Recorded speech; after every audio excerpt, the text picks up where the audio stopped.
Ça a été un peu le mandat qui m'a été donné dès le départ de, dans cette idée de virage numérique, donc d'adapter nos pratiques à l'environnement web, aide-nous là-dedans, participe à ça.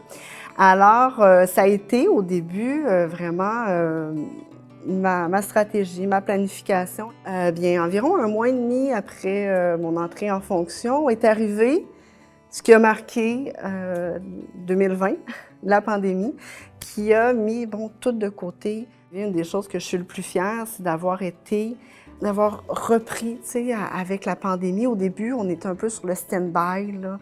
Il y avait ce fameux, là, on met le Québec en pause, donc OK, on fait une petite pause. Mais assez rapidement, je me suis dit, mais ça n'arrêtera pas dans 2 semaines, ça n'arrêtera pas dans un mois, ça va durer, alors on doit continuer à produire, on doit continuer à faire.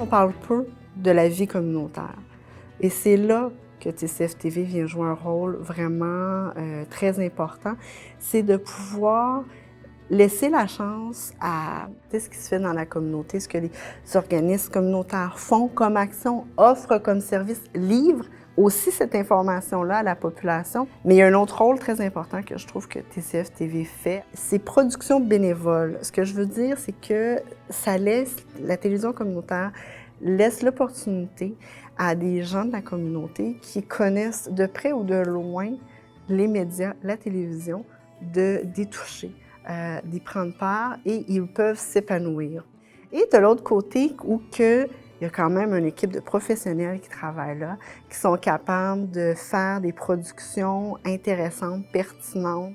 Alors moi, ce que je souhaite à TCF-TV, c'est de poursuivre ce qu'elle fait. Ce que je veux dire, c'est de poursuivre donc son virage numérique et de pouvoir amener sur le web ce qu'elle fait de l'information communautaire, de la communauté montréalaise, de son histoire.